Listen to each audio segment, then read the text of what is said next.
자, 그러면 지금부터 총칙에 대해서 여러분들 한번 정의를 좀 해보도록 하겠습니다. 자, 글자 그대로 지금 우리가 11월 달, 12월 달은 뭐 기존에 공부하셨던 분들도 계실 수도 있겠지만은 그냥 아무것도 없는 백지 상태라고 생각을 하고 제가 수업을 하는 거예요. 그러니까 약간 공부를 좀 하셨던 분들은 약간 루즈할 수는 있어요. 그래도 기본적인 사항들이니까 잘 설명을 좀 들으시길 부탁드리겠습니다. 자, 우리 이제 제1장 총칙에 나와 있는 거. 글자 너무 작나요? 뒤에 분들 보이세요?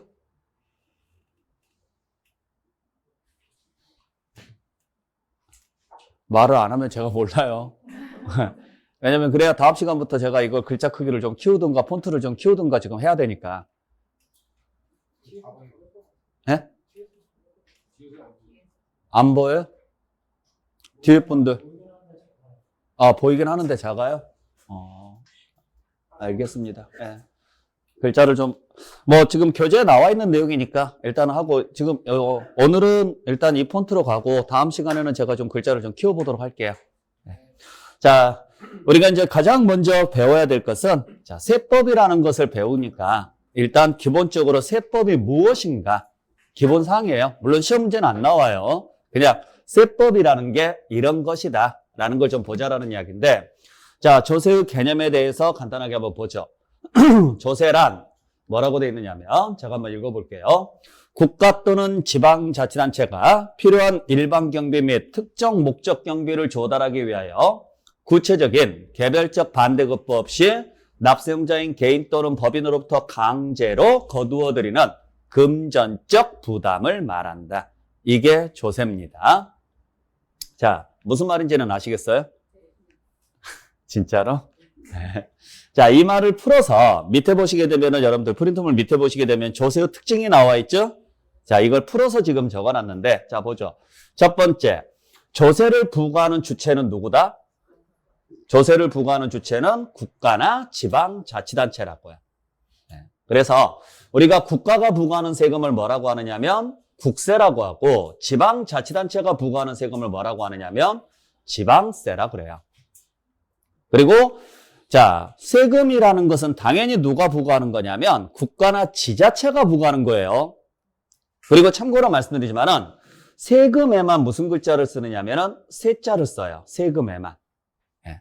세금 아닌 것에는 원칙적으로 세자를 안 써요. 그래서 일반 공공기관이라든지 공익단체가 부과하는 것들은 뭐라고 하느냐면 공과금이나 회비라 그래요. 그래서 금자를 쓰거나 빗자를 쓰죠. 빗자를.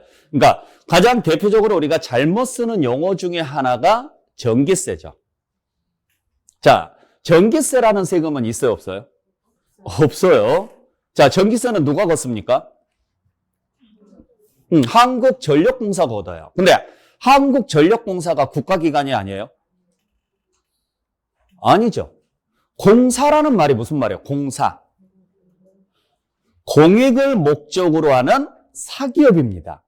그렇기 때문에 전기는 우리가 국가나 지자체가 걷는 게 아니라 공공기관이 걷는 거예요. 그렇기 때문에 전기세라는 말은 쓰시면 안 돼요. 그래서 우리가 고지서 보면은 전기세라고 안 돼 있고 뭐라고 돼 있어요? 전기요금, 수도요금, 가스요금 전부 다 무슨 글자를 써요? 금자를 써요. 금자를. 근데 되게 웃긴 게 뭐냐면 전기는 전기세고 수도는 수도세예요. 가스는요? 가스세라고는 안 하죠. 참 그것도 신기한 일이에요. 전부 다 내가 사용한 만큼 내는 돈이지 그리고 그걸 국가에다가 내는 게 아니라 공공기관에 내는 거예요. 여러분들 국가기관하고 공공기관하고 차이점이 뭔지 아십니까 혹시? 국가기관하고 공공기관하고 차이점 딱 하나예요. 월급을 세금으로 받으면 국가기관이에요. 월급을 수익으로 받으면 국가기관이 아니고. 그러니까 한전 직원들은 월급을 세금으로 줄까요? 안 그래요. 한전 직원들은 월급을 세금으로 주는 게 아니에요. 전기를 팔아서 남은 이익으로 주는 거죠. 단 전기가 국가 기반 산업이잖아요. 전기라는 것은 있어야 돼요, 없어야 돼요? 당연히 있어야 돼요. 국가 기반 산업입니다. 그러다 보니까 국가가 경제가 돌아가려면 전기가 있어야 되고 이게 기반 산업이다 보니까 좀 더 싸게 공급을 해서 국가 경제 발전을 하고 국가를 지키는데 좀 쓰자 그래서 국가에서 지원을 해주는 거지 그 자체가 국가 기관은 아니에요. 수도도 마찬가지고 가스도 마찬가지고. 그래서 예전에 10회 이전에는 이런 문제가 많이 나왔었어요. 시험 문제에서. 전기요금은 조세다 뭐 이런 식으로. 요즘은 나오지도 않아요. 그러니까 앞으로 이제 여러분들께서도 잘 보셔야 돼요. 그러니까 TV나 뭐 드라마 같은 데 보면 대부분이 다 전기세, 수도세 그러는데 제발 좀 안 그랬으면 좋겠어요. 전기세, 수도세는 없어요. 전기요금, 수도요금. 집에 가서 고지서 한번 보세요. 전부 다 금자 써져 있지 세자는 안 써져 있어요. 그래서 세금에만 무슨 자를 붙인다? 세자를 붙인다. 물론 세금 아닌 것에 세자를 붙이는 경우가 딱 두 개가 있긴 있어요. 뭔지 아세요? 세금 아닌 것에 세자 붙이는 거. 월세, 전세. 네. 월세, 전세가 세금 아닌지는 아시죠? 네. 그건 그냥 세 내주는 거고, 네. 세 내주는 거니까 그냥 그런 거보다 하시고, 이거 외에는 무조건 뭐에만 세자를 붙인다? 세금에만 세자를 붙인다. 자, 제가 지금 드리고 싶은 말씀은 뭐냐면, 앞으로 제가 수업을 할 때, 만약에 세자를 붙였다. 그러면은 무조건 그게 뭔지는 몰라도 세금이라고 알고 계시고, 세자를 안 붙였다. 그러면은 세금 아니라고 생각하시라고요. 그래서 세금 아닌 것에는 전부 다 무슨 자를 붙일 거냐면 금자라든지 빗자를 붙일 거예요. 그러니까 적십자 단체가 걷는 것도 세금이 아니에요. 아니에요. 적십자 단체도 공익단체지 국가기관이 아니거든요. 그래서 적십자 회비라고 하지 절대 세금이라고 안 하거든요. 그래서 세금에만 무슨 자를 붙인다? 세자를 붙이고 세금은 누구만 거둘 수 있다? 국가나 지방자치단체만 거둘 수 있다. 네, 그렇게 보시면 돼요. 자, 그러면 국가나 지방자치단체가 왜 세금을 거둘까? 왜 거둘 것 같아요? 세금은 왜 필요해요? 그죠? 나라 살림에 쓰기 위해서 필요한 거죠. 그래서 자, 두 번째, 조세를 부과하는 목적은 뭐냐? 뭘 위해서? 경비 충당을 위해서 부과한다. 경비 충당을 위해서. 그러니까 조세가 되려면 경비 목적으로 걷어야 되는 거죠. 그래서 우리가 세금은 두 가지 전제 조건이 필요합니다. 첫 번째는 누가 징수해야 되고 국가나 지방자치단체가 징수를 해야 되고 두 번째는 무슨 목적으로 징수하는 거예요? 경비 목적으로 징수하는 거예요. 경비 목적으로. 그러면 국가나 지자체가 징수하는 것 중에서 경비 목적이 아닌 것은 세금이다 아니다? 아니죠. 그래서 가장 대표적인 게 뭐가 있느냐면 벌금이나 과태료나 과료 이러한 것들은 제재 목적이죠. 자, 세자 썼어요? 안 썼어요? 안 썼죠. 그러니까 이건 세금이다 아니다? 아닌 거죠. 자, 그러니까 쉽게 생각하시면 돼요. 세금이라는 것은 가정으로 따지면 생활비예요. 그죠? 그러면 가정에서 생활비는 어디에다가 써요? 먹고 사는 데 쓰죠? 가족 전체가 먹고 사는 데 쓰죠? 마찬가지예요. 가정을 확대시키는 게 국가고 그러면 국가의 생활비는 당연히 국가를 유지하는 데 쓰겠죠. 그래서 세금을 걷어서 대부분 자 세금을 걷어서 우리가 보통 구체적으로 어디에다가 씁니까? 세금 걷으면 어디에다 써요? 네, 그럴 줄 알았어요. 어느 학원을 물어봐도 어디를 가서 물어봐도 몇 년째 물어봐도 항상 1번은 도로예요. 왜 도로밖에 생각이 안 날까요? 세금 걷어서 어디에 써요? 공무원 월급 주고 도로 깔고 또 제일 중요한 게 뭐예요? 제일 중요한 거. 세금 걷어서 어디에다 쓰느냐? 제일 중요한 게 뭘까요? 국방이에요. 나라 지키는 데 쓴다고. 나라 지키는 데. 그죠? 자, 대한민국이라는 나라가 존재를 해야 돼요? 안 해야 돼요? 해야 돼요. 이 대한민국이라는 나라에 테두리가 있어야 된다고. 이 테두리를 지킬 줄 알아야 돼요. 그러니까 대한민국도 예전으로 따지면은 옛날에 원시시대로 따지면 하나의 부족이죠. 대한민국이라는 부족이 있는 거잖아요. 쉽게 말하면. 그러면은 울타리가 있어요? 없어요? 그 울타리를 지켜야죠. 이게 제일 중요한 거예요. 만약에 이 나라가 없다면 우리는 뭐가 되느냐면 난민이 돼요. 난민. 난민은 너희보다 못한 생활을 합니다. 어디 가서 사람 취급도 못 받아요. 그죠? 그러니까 대한민국이라는 울타리가 있기 때문에 우리가 이 안에서 지지고 볶고 싸우고 뭘 해도 인정을 받는 거죠. 여러분들 잘 아시다시피 대한민국 사람이 외국에 나가면 인정받아요, 못 받아요? 인정받고 살아요. 진짜 인정받고 살아요. 예전하고 너무 달라졌어요. 왜 인정을 받느냐면 우리나라 군사력이 전 세계적으로 거의 10위권 안에 들어와요. 우리나라 군사력. 그러니까 어느 나라를 가더라도 우리나라 국민에 대해서 어떤 위해라든지 어떤 문제가 생겼을 때 강제로 군사를 동원을 해서 그 나라하고 싸운다고 하면 우리나라가 이겨요. 뭐 미국이나 중국이나 이런 나라하고 싸워갖고는 택도 없고. 그만큼 우리나라는 군사시설이 잘 돼 있어. 그만큼 나라를 지킬 수 있는 능력이 돼야 안 돼요? 돼요. 그러다 보니까 전 세계적으로 어디 나가더라도요, 대한민국 사람이다 그러면 어느 정도 대우는 해주고 들어가요. 먹고는 들어간다고요. 근데 뭐 대부분 뭐 유럽이라든지 아니면은 미국이라든지 이런 데 다니면서 약간 대접 못 받을 수는 있겠지만은 다른 나라 가면 거지간하면 대접 받고 살아요. 그만큼 나라를 지키는 데 쓰는 돈이 바로 세금이라는 거죠. 그러면 나라가 지켜졌으니까 이제는 그 남은 돈을 어디에다 써야 돼요?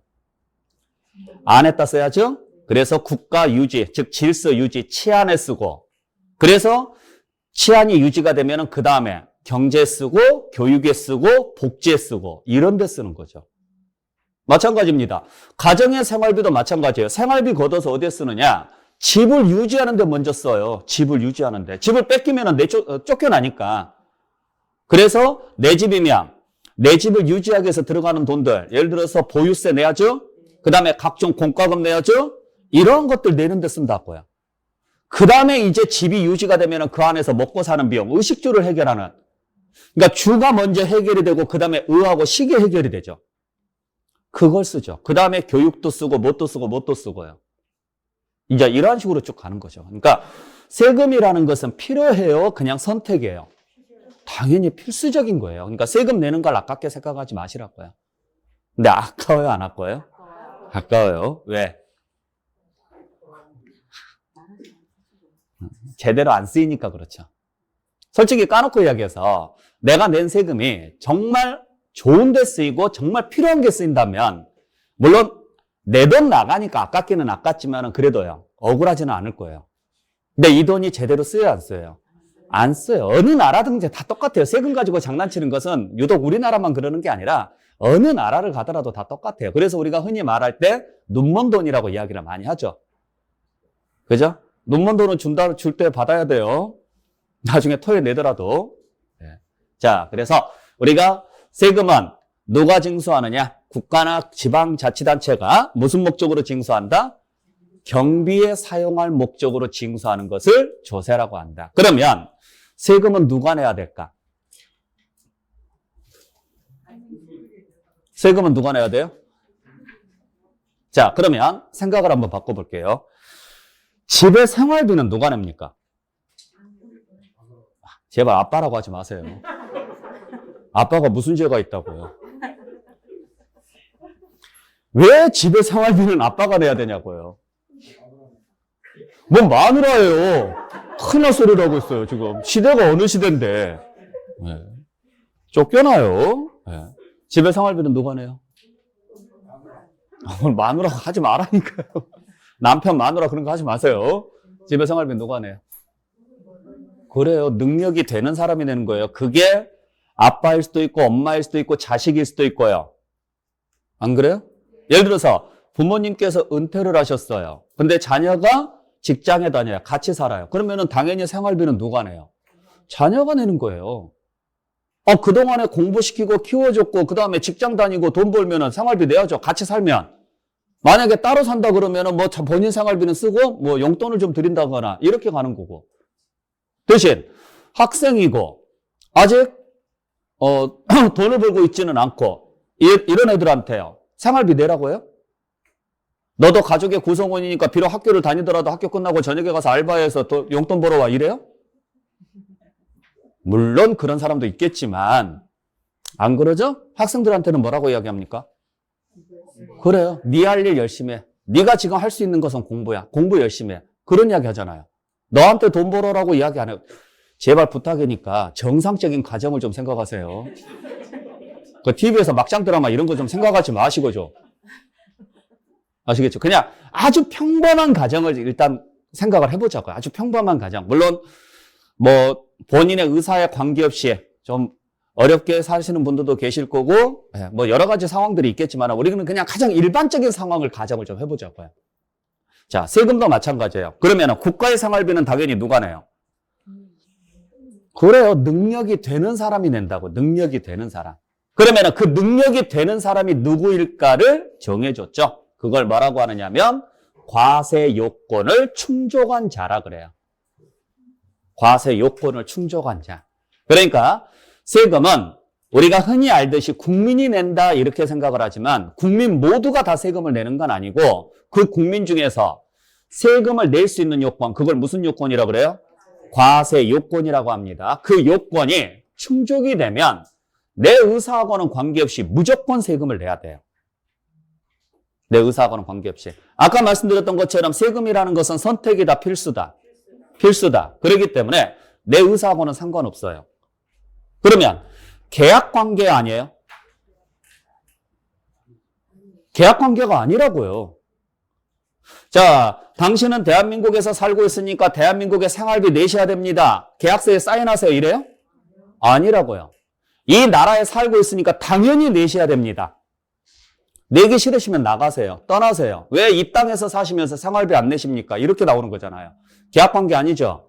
그러면은 계약관계가 아니다 보니까 요건 자체를 그냥 말로 해서는 안 될 거 아니에요. 그래서 어디에다가 정해놨다? 법률로 정해놨다고요. 법률로. 그래서 법률에 과세할 수 있는 요건을 딱 정해놨어요. 그 요건에 해당하면 내 의사에 관계없이 무조건 세금을 내야 되고 만약에 거기에 해당하지 않으면 내고 싶어도 못 내는 게 세금이에요. 난 세금 정말 내고 싶어. 그러면 세금이 아니라 기부금으로 받아줘요. 세금이라는 것은 법으로 굉장히 까다롭게 잡아놨습니다. 그래서 요건에 해당하면 도망가더라도 무조건 찾아서 받아내는 거고 해당하지 않으면 안 걷는 거고. 자, 한번 생각을 해보죠. 아파트를 매매로 사면은 취득세를 내야 안 내요? 취득세라는 세금이 무슨 세금인지 아시죠? 취득세가 무슨 세금이에요? 글자 그대로 해석하세요. 취득을 했기 때문에 내는 세금이에요. 그러면 아파트를 취득하면 취득세를 내야 안 내요? 확실히 내죠? 자동차를 취득하면 취득세를 내야 안 내요?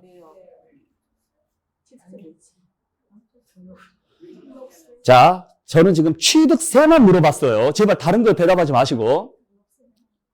취득세 내야 안 내요? 배를 사면은 취득세 낼까 안 낼까요?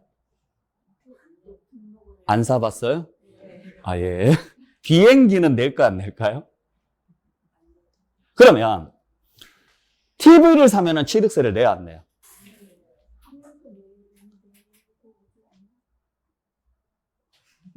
아, 그냥 말 안 하기로 했어요, 그냥?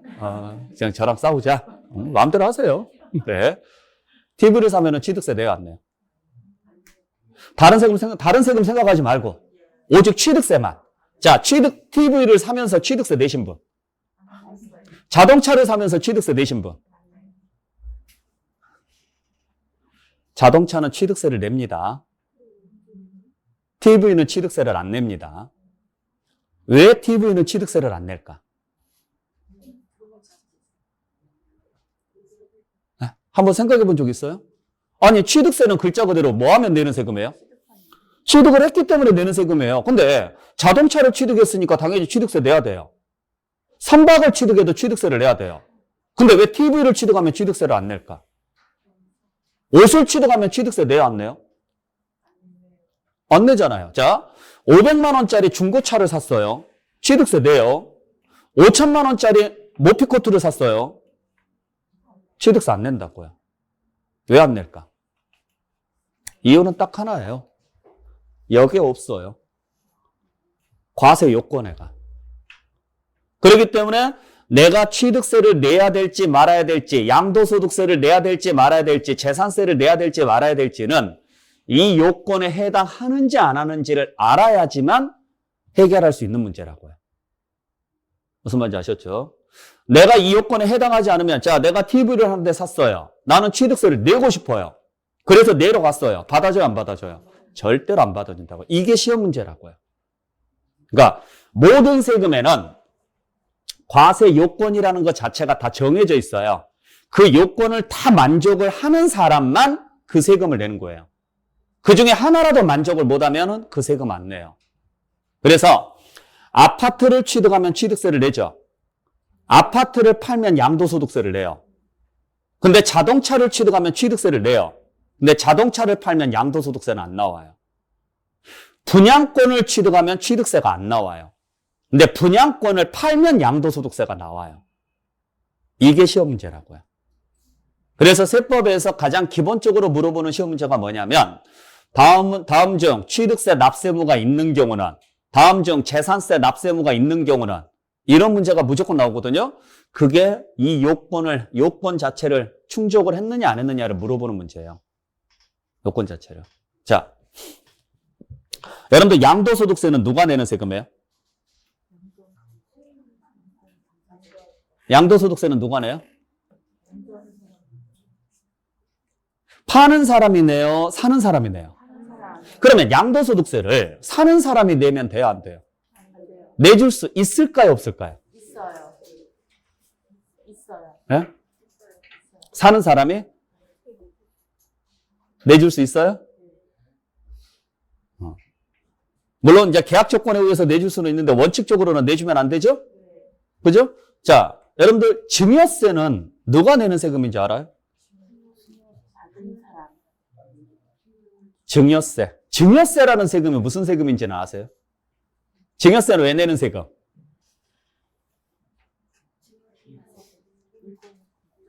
많이 들어보셨죠?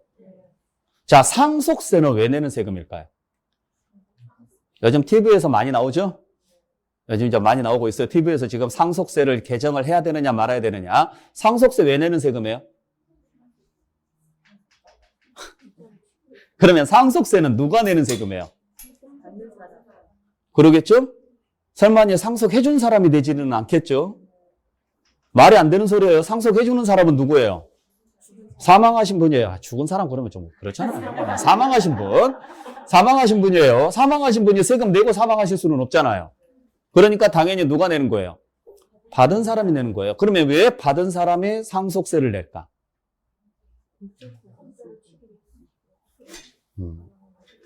그러면 증여세는 주는 사람이 낼까? 받는 사람이 낼까? 받는 사람이 냅니다. 그러면 주는 사람이 내주면 될까? 안 될까? 옛날에 우리 지금 시험 범위가 증여세가 안 들어가 있어서 그러는데 옛날에는 증여세도 있었어. 15회 때는. 그때 시험 문제가 그거예요. 증여세 납세무자는 증여자인데, 수증자인데 증여자가 대신 납부할 수 있냐 없냐 이런 문제도 나온 적이 있어요. 있을까요? 없을까요? 없어요. 법률적으로. 원칙적으로. 물론 이제 예외적으로 있는 경우도 있긴 한데 원칙적으로는 없어요. 왜냐하면 법률에가 그렇게 정해져 있어요. 그러니까 우리가 일반적으로 일상적인 경제하고는 달라요. 예를 들어서 아버지가 옷을 사셨어요. 부모님이 옷을 샀는데 그 옷값을 내가 내줘도 되죠? 근데 세법은 그 사람만 내야 돼요. 다른 사람이 대신 내주면 절대 안 돼요. 자, 아파트를 부모님이 사셨어요. 그러면은 취득세를 당연히 누가 내야 돼요? 부모님이 내셔야 돼요. 근데 그 취득세를 내가 내줬어요. 그러면은 내가 내준 만큼 내가 부모님에게 증여한 게 돼요. 그래서 부모님이 또 증여세를 내야 돼요. 그러니까 가끔 실수하는 게 뭐냐면 자녀에게 아파트를 증여를 합니다. 그러면 여러분도 한번 생각해 볼게요.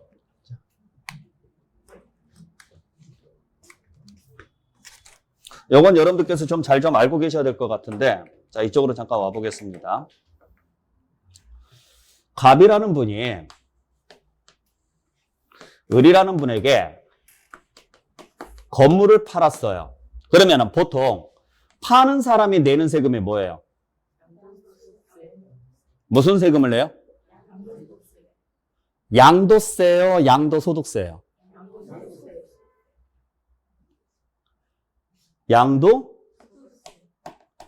양도소득세.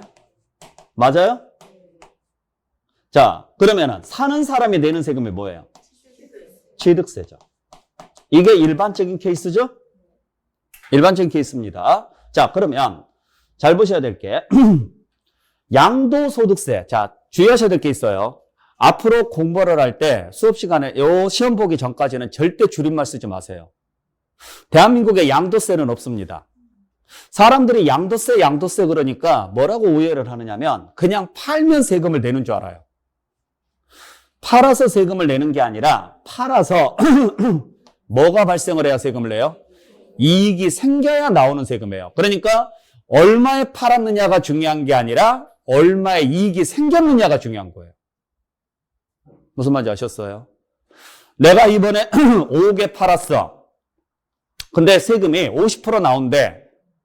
그러니까 5억에 50%면 얼마예요?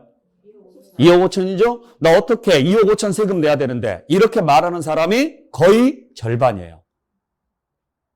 5억에 판 게 중요해요? 아니라고요. 옛날에 그런 분이 있었어요. 근데 예전에 갑자기 저한테 전화를 하더라고요. 그래서 큰일 났다고. 참고로 말씀드리지만은 부동산은 1년 안 돼서 팔면 50% 세금 붙습니다. 내가 부동산을 하나 사가지고 이번에 팔았는데 1년 안 돼서 팔았는데 중개업소에서 물어보니까 50% 세금이 나온대. 그래서 진짜 나 큰일 났어 그래요. 그래서 아니 왜 큰일 났어요? 이번에 5억에 파는데 세금 2억 5천을 내야 되는데 나 2억 5천이 없어 이렇게 말하더라고요. 어떻게 해야 돼요? 라고 물어보더라고요. 그래서 얼마 주고 사셨어요? 그랬더니만은 4억 9천 주고 샀어 이래요. 이걸 뭐라고 설명을 해야 될지 모르겠더라고요. 그래서 아니 4억 9천 주고 사가지고 5억에 팔았는데 뭐가 걱정이세요? 그랬더니 아니 2억 5천이 나한테 어디가 있냐고 이러더라고요. 근데 진짜 이렇게 생각하는 사람이 굉장히 많아요. 왜? 양도세라고 하니까. 자, 4억 5천 주고 샀습니다. 5억에 팔았습니다. 얼마 남았어요? 4억 5천이라고 그랬나 제가요? 네. 5천 남았죠? 5천에 50%니까 2,500만 원만 내면 돼요. 근데 5억에 50%라고 생각하니까 2억 5천이 되는 거죠. 이게 말이 안 되는 소리거든요. 왜? 양도세라고 하니까 사람들이 전부 다 그냥 팔면 내는 줄 알아요. 앞으로 절대 줄임말 쓰지 마세요. 대한민국에는 양도세가 있다 없다? 없다. 무조건 양도소득세다. 그래서 글자 그대로 보시면 돼요. 누구한테? 양도한 사람한테 뭐가 생겼을 때? 이익이 생겼을 때 내는 세금이다. 그러면 양도하는 사람한테 이익이 생기려면 주기만 해야 돼요? 받아온 게 있어야 돼요? 그렇죠. 받아온 게 있어야 돼요. 그 받아오는 것을 뭐라고 하느냐면 대가라 그래요. 그러면 이걸 꼭 돈으로 받아야 될까요? 다른 걸로 받아도 돼요? 안 돼요? 돼요? 상관없어요. 돈이 아닌 금으로 받아도 되죠? 아니면 주식으로 받아도 돼요? 안 돼요? 되죠? 아니면 다른 건물로 받을 수도 있죠? 상관은 없습니다. 자, 받았습니다. 그랬을 때 이 사람한테 이익이 생기면 내는 세금이 무슨 세금? 양도소득세고, 이 사람은 받았으니까 무슨 세금 내시라고요? 취득세를 내는 거예요. 그래서 이 거래를 무슨 거래라고 하느냐면 유상거래라고 그래요. 유상. 자, 그러면 반대로 갑이라는 분이 을이라는 분에게 건물을 팔았어요. 팔았는데 아무런 대가 없이 팔았어요. 그냥 줬다고요. 그러면 이 사람한테는 이익이 생겨야 안 생겨요? 이 사람한테는 이익이 생겨야 안 생겨요? 안 생기죠. 아니 주기만 했지 받아온 게 없으니까. 그래서 이 사람은 세금 낼 게 없어요. 자, 그러면 이 사람은 재산이 늘었어요, 안 늘었어요? 늘었죠? 그래서 취득세를 내셔야 돼요. 아셨죠? 자, 그리고 나서 둘 중에 누가 이득을 봤어요? 을이 이득을 봤죠? 자, 이 사람은 받기만 했으니까 준 거 없이. 근데 이 사람이 이득을 봤죠? 그래서 이 사람이 소득세를 내야 돼요. 그때 이 사람이 내는 소득세를 증여세라고 그래요. 자, 그러면 이 사람은 지금 세금 몇 개 내요? 2개 내는 거죠? 이게 기본이에요. 그래서 여러분들이 잘 보셔야 될 게 뭐냐면 거래가 이루어지게 되면 이걸 이제 우리는 무슨 거래라고 이야기하느냐면 무상거래라고 이야기를 하는데 거래가 이루어지게 되면 이유 여하를 불문하고 일단 무슨 세금은 기본적으로 내셔야 돼요? 그렇죠. 취득세는 무조건 내셔야 되는 거예요. 그러니까 사람들이 증여를 받으면 무슨 세금 냅니까? 물어봅니까? 전부 다 증여세만 이야기하거든요. 그래서 당연히 증여세 내는 줄은 아는데 갑자기 취득세가 나오니까 당황해요. 아니, 나 증여세 냈어. 근데 왜 또 취득세 내라고 해? 이렇게 나온다고요. 그리고 본인이 낸 취득세를 취득세인지도 모르고 그냥 증여세인 줄 알고 나중에 또 증여세 나오면 또 욕해요. 그러니까 아직 개념을 못 잡으니까 그래요. 이 그림 확실하게 여러분도 알고 계셔야 돼요. 앞으로 세법 공부할 때 이 그림이 기본적인 거예요. 자, 그래서 어떤 식으로 거래를 하든지 간에 일단 거래가 이루어지게 되면 세금은 몇 개 나온다? 2개 나온다. 2개. 첫 번째는 무조건 무슨 세금이다? 취득세는 무조건 내야 된다. 그래서 취득세가 가장 기본이 되는 세금이에요. 취득세가. 그리고 나서 뭘 따지느냐? 둘 중에 누가 이득을 받는지를 봐요. 그래서 파는 쪽에서 이득을 받으면 무슨 세금을 내고? 양도소득세를 내는 거고, 받는 쪽에서 이득을 받으면 증여세를 내는 거예요. 그러니까 양도소득세하고 증여세는 같은 말입니다. 양도소득세도 뭐에 대해서 내는 세금이고, 이익에 대해서 내는 세금이고, 증여세도 뭐에 대해서 내는 세금이고, 이익에 대해서 내는 세금이에요. 이익에 대해서. 무슨 말인지 아셨어요? 그러니까 이러한 식으로 해서 여러분들께서 지금 보셔야 되는데, 지금 잘 보시게 되면은 어찌됐든지 간에 원래 이 증여세가 원래 정식 명칭이 양수소득세예요. 받은 사람한테 뭐가 생겼을 때, 이익이 생겼을 때 내는 세금이에요. 그러니까 정확히 표현하면 증여를 받았기 때문에 내는 세금은 뭐예요? 취득세예요. 증여를 받았기 때문에 내는 세금은 증여세가 아니고 취득세예요. 그로 인해서 이익이 생겼기 때문에 내는 세금이 뭐예요? 증여세예요. 그래서 증여라는 행위가 이루어지게 되면은 받은 사람이 세금을 2번을 내야 돼요. 일단 취득세를 1번 내고 그 다음에 무슨 세금을 내는 거예요? 증여세를 내는 거예요. 아시겠죠? 그러면 증여세를 이 사람이 내는데 이 사람이 내줄 수 있느냐? 없다고요. 법률에. 왜? 증여세 과세 요건은 이 사람이지 증여세 과세 요건이 이 사람이 아니라고요. 아시겠죠? 그래서 이렇게 내가 무슨 세금을 내야 될지를 알려면 일단 과세 요건에 내가 해당하는지 안 하는지를 정확하게 아셔야지만 나중에 가서 문제 풀 때 수월해진다 이야기죠. 자, 그래서 여러분들 기본적인 개념이니까 요건 반드시 기억을 하셔야 돼요. 참고로 얘는 소득자를 썼죠. 얘는 소득자를 썼어요, 안 썼어요? 안 썼죠. 왜 안 썼을까요? 얘는 반드시 소득자를 써줘야 돼요. 이거 안 써주면 안 돼요. 얘는 안 써요. 왜 안 썼을까?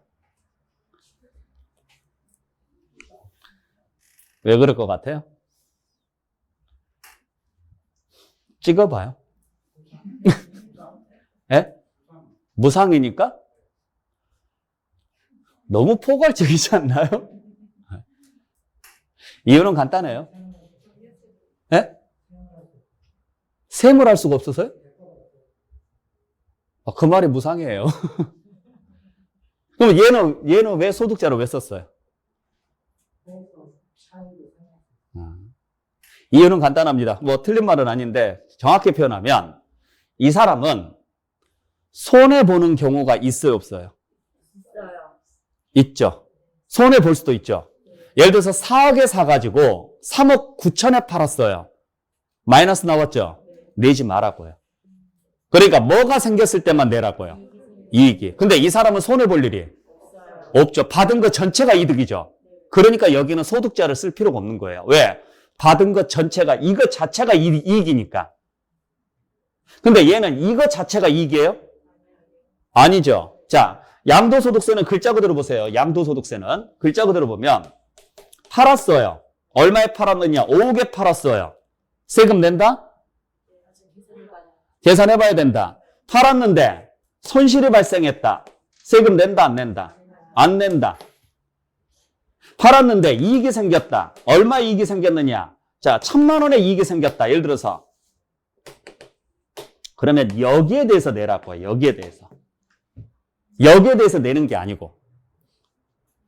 그러니까 양도 무슨 세금인 거예요? 소득세인 거예요. 5개 팔아서 1,000만 원의 이익이 생겼으면 세금을 내라 이야기고 얼마에 대해서? 1,000만 원에 대해서 세금을 내라는 이야기지 5억에 대해서 세금 내라는 이야기가 아니라고요. 근데 증여를 받았어요. 얼마에? 5억의 증여를 받았어요. 그러면 5억 자체가 이익이 아니에요. 이익이죠. 그러니까 여기에 대해서 내라고요. 글자를 알아야 돼요. 글자를. 뜻을 이해를 하셔야 돼요. 그래서 아까 첫 번째 시간에 말씀드렸던 것처럼 외우려고 하지 마시고 이해를 하시라고요. 글자 자체를 이해를 하시면 답이 나와요. 무슨 말인지 아셨죠? 그래서 나중에 가면은 양도소득세 계산할 때는 반드시 양도가액에서 취득가액을 빼라고 돼 있어요. 근데 증여세 계산할 때는 여러분들이 배우지는 않지만 빼는 게 없어요. 그냥 받은 것 전체가 이득인 거예요. 받은 것 전체가. 상속세도 마찬가지예요. 상속을 받으면 취득세를 내요, 안 내요? 부동산을 상속을 받았어요. 취득세 내요, 안 내요? 내요. 상속을 받았기 때문에 내는 세금은 뭐예요? 아니라니까요. 상속을 받았기 때문에 내는 세금은 취득세예요. 그 결과로 공짜로 받았죠. 공짜로 받은 거잖아요. 그래서 어찌됐든지 간에 이유가 어찌됐든지 간에 공짜로 받은 건 맞죠. 그 이익에 대해서 내는 세금이 상속세인 거예요. 그래서 상속을 받게 되면 부동산을 상속을 받으면 어찌됐든지 간에 일단 무슨 세금을 먼저 내고 취득세를 내고 그 다음에 그 받은 것 자체가 이득이니까 다시 이익에 대한 세금인 상속세를 내는 거죠. 대신 살아서 받는 경우와 사망하신 분으로도 받는 경우는 절차가 다르잖아요. 상속은 원해서 받는 거예요? 자동이에요? 자동이죠. 원하지 않아도 받아야 되는 거죠. 그러다 보니까 세금을 좀 더 줄여주기 위해서 상속 공제가 좀 센 거고 증여는 살아있는 사람한테 받은 거죠. 그러다 보니까 공제 자체가 좀 적어요. 그래서 통상적으로 보면은 상속세보다 증여세가 좀 더 비싸다 뭐 이런 이야기들이 있어요. 물론 계산 방식에 따라서 상속세가 더 많이 나올 수도 있고. 근데 요즘 이제 나오는 이야기가 뭐냐면 그냥 이건 여담이지만 상속세 같은 경우는 본인을 기준으로 해서 본인의 그 사망하신 분을 누구라고 하느냐면 피상속인이라고 하거든요. 그냥 이건 참고로 말씀드리는 거예요. 네. 이분의 배우자분이 계시느냐 안 계시느냐에 따라 달라져요. 이분의 배우자분이 계시면 이 배우자분이 받아가든 상속을 받든 안 받든 자 이분들한테 자녀가 있을 수 있죠. 이분의 재산을 받아가든 안 받아가든 배우자가 계시면 최소 10억이 공제가 돼요. 최소 10억이고 최대 30억까지 공제가 가능해요. 공제 자체가. 그리고 만약에 배우자분이 안 계신다. 이분이 먼저 돌아가셨다. 그러면은 최소가 5억이에요. 그래서 상속세 면제가 5억, 10억이거든요. 최소 금액이. 그보다 더 많이 안 낼 수도 있어요. 공제 금액이 커질 수는 있어요. 계산법에 따라서.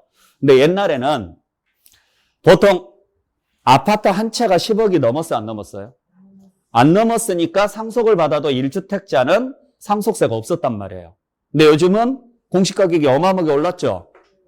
많이 올랐잖아. 인플레이션 때문에. 그 다음에 뭐 여러 가지 주택가격도 올랐고. 그래서 어지간하면은 이제 10억이 그냥 넘는단 말이에요. 지방도 10억 넘어가는 거 많이 생겼고. 그러다 보니까 1주택자도 지금 사망을 해서 상속을 해주면 상속세가 나오는 문제점이 생겨요. 네. 그리고 우리나라는 좀 이제 상속세 자체가 좀 세율이 좀 센 편이라 상속세나 증여세가 최고 50%거든요. 그러니까 가업상속 같은 경우 문제가 생기는 거죠. 가업상속 같은 경우. 그러니까 물론 이제 불법적으로 뭐 이렇게 가는 경우 말고 예를 들어서 정직하게 정말 사회에 공헌하면서 기업을 해오신 분이 이분이 사망하시고 그 자식이 그 정신을 이어받아서 계속적으로 이어갈 때 그걸 상속받았다고 해서 그 회사 재산의 절반을요 세금으로 내야 된다? 이게 이번에 지금 이건희 회장 사망하면서 발생했던 문제였잖아요. 그러면은 대한민국을 대표하는 전 세계적으로 대한민국을 대표하는 이 기업이 절반을 세금으로 다 내고 나면은 뭐가 남느냐? 이제 요게 이제 논란의 요지가 됐었던 거죠. 예. 그리고 이제 개인들도 방금 말씀드렸던 것처럼 10억이 이제 기준이 너무 낮다. 주택 가격이 올랐으니까 부동산 가격이 올랐으니까 면제되는 금액도 올려줘야 되는 거 아니냐. 그래서 그걸 뭐 이야기해보자면 지금 그런 식으로 해서 요즘 뉴스에서 계속 때리고 있는 내용이에요. 그런 내용들이. 자, 어찌됐든지 간에 다시 돌아오겠습니다. 조세는 아무나 내는 게 아니다. 법률에 규정된 뭘 충족한 자에게만? 과세 요건을 충족한 자에게만 부과된다. 자, 그 다음에 네 번째, 조세는 개별적이고 직접적인 뭐 없이? 반대급부 없이 부과된다. 반대급부 없이. 자, 반대급부가 무슨 말인지 아시겠어요? 대가요, 대가. 대가성이 있다, 없다? 없다. 네. 무슨 말인지 아시겠죠? 그러니까 생활비는 누구를 위해서 내는 돈이에요? 가정의 생활비는 누구를 위해서 내는 거예요? 가족을 위해서 내는 거예요, 가족을. 그러면 4인 가족인데 그중에 생활비 내는 사람이 한 사람이라면 한 사람이 벌어온 것으로서 4인이 사는 거죠? 그러면은 요 돈 벌어온 사람, 생활비 낸 사람만 밥 줘요? 가족 전체가 밥 같이 먹죠? 생활비 낸 사람만 보일러 넣어줘요? 아니잖아요. 이 말이라고요. 자, 그러면은 이걸 국가로 확대를 시키면은 세금 낸 사람 있고 안 낸 사람 있고, 낸 사람도 많이 낸 사람 있고 적게 낸 사람 있고. 근데 내가 많이 냈다고 해서 국가가 나한테 그만큼 해준다, 안 해준다? 안 해준다고요. 그래서 직접적이고 개별적인 반대급부는 없다고요. 내가 1년에 세금을 1억씩 내고 있어. 그러니까 나는 고속도로 공짜로 이용할래. 이런 거 없다고요. 당신은 세금 한 푼도 안 내고 있었어. 학생이야. 학생이니까 아직 세금이 없어. 그러니까 세금 한 푼도 안 내. 그러니까 너는 도로 이용하면 안 돼. 이런 거 없다고요. 누가 얼마를 냈는지에 관계없다. 그 돈 받아서 어떻게 쓴다? 전체적으로 쓴다. 그러니까 공통적이고 포괄적인 대가는 있죠. 다 같이 받는 혜택은 있어도 개인적으로 받는 혜택은 있다, 없다? 없다라는 거예요. 그래서 이게 문제가 생기는 거예요, 이게. 내가 세금을 죽으라고 일을 해서 남들보다 2배, 3배 열심히 일을 해서 돈을 벌었더니 세금으로 다 떼어가더라. 근데 그걸 나는 하나도 못 받은 것 같아, 혜택을. 억울해, 안 억울해요? 억울하죠. 그래서 우리가 세금을 적게 내고 싶은 거예요. 근데 가정으로 한번 가볼게요. 가정으로 가는데 예를 들어서 내가 죽으라고 돈을 벌어왔어요. 그래서 생활비를 냈더니 아침에 밥도 안 차려주고 그냥 아침에 새벽같이 나가고 저녁에 뭐 12시 넘어서 들어오고 이러다 보니까 집에서 밥 먹을 일도 없어요. 자식들은 계속 좋은 거 먹이고 옷도 좋은 거 사 입히고 나는 그냥 맨날 입던 옷만 입고. 억울해요? 억울할까요? 왜 사람인데. 억울할 수는 있어도 그냥 넘어가죠? 왜? 내 가족이니까. 내 가족이니까 내가 못 먹고 못 입어도 상관없어. 내 가족들만 잘 살면 돼. 이 구조죠. 그걸 세금으로 확대시키면 그게 적용이 안 된다고요. 왜? 생명부지에 모르는 사람들한테 혜택이 돌아가니까. 근데 그것도 정상적으로 혜택이 돌아가면 좋은데 누군가가 빼돌리고 불법을 저지르고 이러니까 짜증이 나는 거죠. 그래서 나 안 내. 나 세금 같은 거 못 내. 되도록이면 적게 낼래. 안 낼래. 이런 마음이 생길 수밖에 없는 거예요. 그러니까 현실적인 내용하고 이론적인 내용은 약간 다릅니다. 우리는 그냥 원론적인 이야기를 하는 거예요. 세금이라는 것은 걷어서 어디에 쓰는 거냐? 전체를 위해서 쓰는 거다.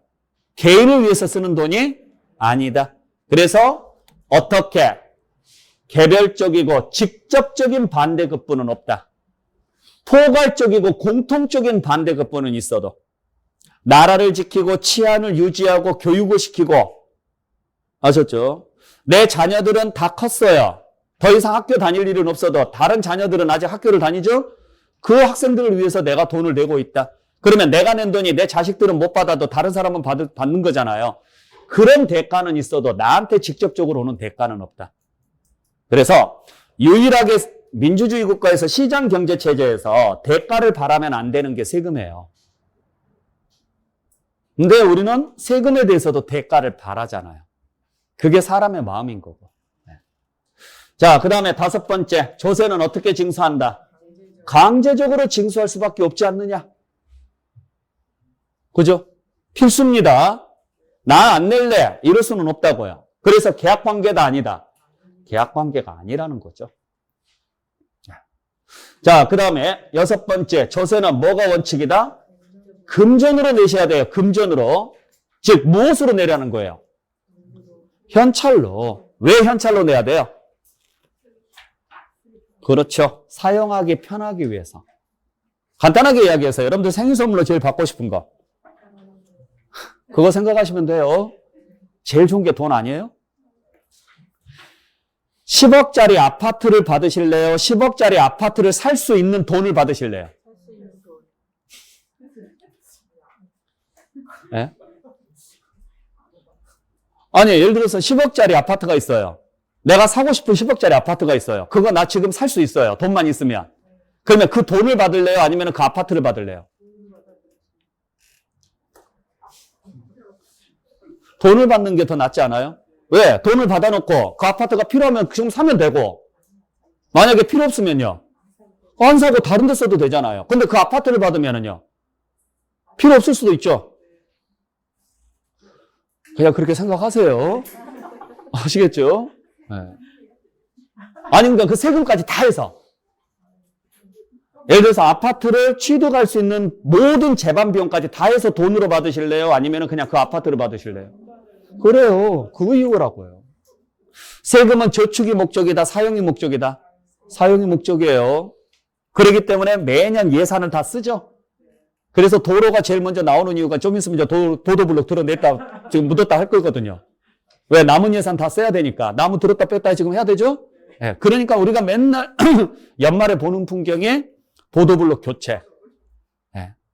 올해는 네모난 거였으면 그 다음에는 그냥 아스팔트로 대충 깔고 그 다음에는 다시 파가지고 네모난 걸로 뭐 벽돌로. 매년 바뀌어요. 대단한 나라예요. 네. 자, 근데 한 1,000만 원이면 현찰로 낼 수 있어요, 없어요? 1,000만 원이면 너무 많아요? 낼 수 있죠? 10억이면. 그렇죠? 그래서 아주 예외적으로 뭘 인정하고 있느냐면 물건으로 납부하는 걸 인정하고 있습니다. 그러니까 만약에 시험지에서 조세는 물납을 원칙으로 한다 그러면 안 돼요. 조세는 뭐가 원칙이다? 금전, 현금으로 내는 게 원칙이다. 왜? 편의성을 위해서. 그러면 물납은 되느냐 안 되느냐? 된다 안 된다? 된다. 됩니다. 딱 2개밖에 없어요. 뭐밖에 없느냐면 재산세하고 상속세 요 2개밖에 없어요. 꼭 기억을 좀 해주셔야 돼요. 2개. 자, 그래서 여기까지가 조세의 개념인데 다시 한번 읽어보도록 하겠습니다. 1번부터 다시 한번 가보죠. 자, 1번. 조세는 누가? 국가나 지방자치단체가 뭘 위해서? 경비 충당을 위해서 누구로부터? 과세 요건을 충족한 자로부터 어떻게? 반대급부 없이 강제적으로 무엇으로? 금전으로 납부하는 것을 조세라고 한다. 이렇게 표현하는 거죠. 네.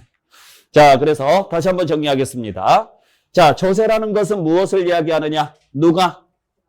국가나 지자체가 뭐 할 목적으로? 경비에 충당할 목적으로 누구로부터? 과세 요건을 충족한 자로부터 걷어들이는 것을 조세라고 하고, 국가가 걷어들이면 무슨 세금? 국세. 지방자치단체가 걷어들이면 지방세라고 한다. 그리고 현행 국세가 13개가 있고 지방세가 11개가 있는데 총 그래서 24개예요. 그중에 우리 시험 범위가 딱 5개고. 그리고 경비에 사용할 목적이다 보니까 사용의 편의성을 위해서 뭘로 받는 게 원칙이다? 금전으로 받는 게 원칙인데 예외적으로 물납이 되는 경우가 있다 없다? 있다. 딱 2개. 뭐하고? 재산세하고 상속세하고 꼭 기억을 좀 해주셔야 돼요. 그리고 금전으로 낼 때도 원래는 한꺼번에 내는 게 원칙이에요. 근데 필요한 경우에는 나누어서 낼 수 있는 제도도 있어요. 이걸 무슨 제도? 분할납부. 그래서 나중에 가서 분할납부가 되는 경우하고 물납이 되는 경우를 따로 정리를 해드릴 거예요. 여러분들 그 프린트물에 보면은 나와 있죠? 그죠? 네, 그래서 우리가 배우는 세금 중에서 분할납부가 되는 경우하고 물납이 되는 경우 지금 표로 나와 있을 거예요. 22페이지에 보시면은 핵심별, 세목별 물납하고 분할납부 나와 있죠? 네, 그래서 뭐 재산세는 물납도 되고 분할납부도 되고 종합부동산세하고 양도소득세는 물납은 안 되는데 분할납부는 된다 뭐 이런 거 있잖아요. 그거 나중에 여러분들 다 배우시게 될 겁니다. 자, 그래서 여기까지가 여러분들이 보셔야 될 조세호 개념이에요. 다시 한번 확인해 주시고, 자, 잠시 쉬었다가, 자, 우리 이제 조세호 분류에 대해서 들어가도록 할게요. 쉬었다 갑니다.